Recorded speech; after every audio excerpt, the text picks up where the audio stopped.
Guys, just wanted to make a quick video here to post something. At the Jazz offices here, we're in Clearwater, kind of that Clearwater, Tampa area, and just had that hurricane come through. That was a blast.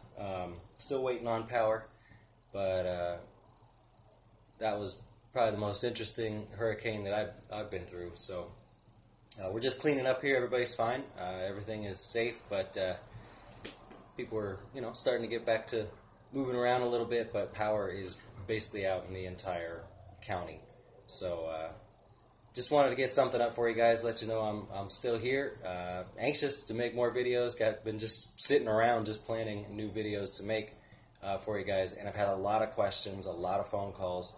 The cell service is pretty spotty, so if I miss your call, I know some of you are calling asking questions about opening accounts. I wrote your names down as I get the voicemails, writing down the your phone numbers and stuff, and as soon as I feel like I can call and actually maintain a signal with you guys, I'll give you a call. But here's a quick lesson, actually.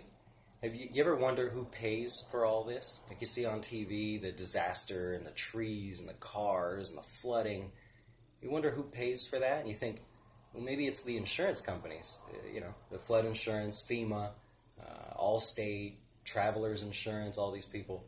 And that's true, but how can certain companies afford to pay so much for these damages? I mean, we just had, Houston and that whole problem over there with Hurricane Harvey, and now Hurricane Irma, which literally went up the entire state. I mean, just blasted everybody.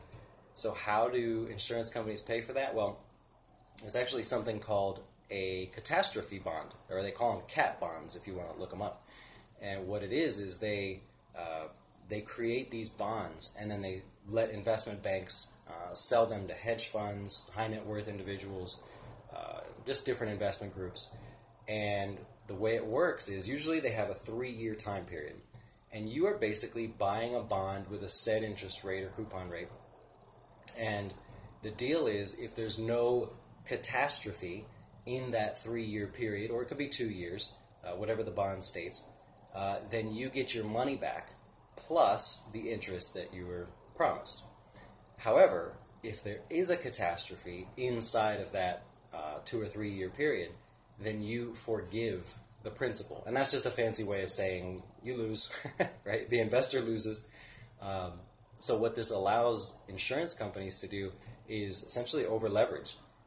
They can expand into different markets and try to diversify, but if there's some sort of catastrophe like Houston and Florida, then they get to go to those bonds and take that money from there. So that's why insurance companies don't ever seem to run out of money. Now, it's interesting because FEMA is completely out of money. They owe the Treasury $25 billion, and they're going to go ask for more. And who's the Treasury? That's us, right? The taxpayer. We're the Treasury.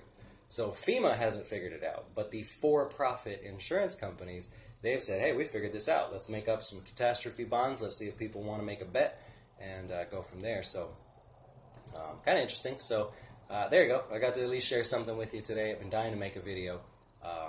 Again, everybody's good. We're all fine here. It's just a big, big mess. Power's out everywhere. As soon as I can get back, I'll get back to you guys. Thanks for watching.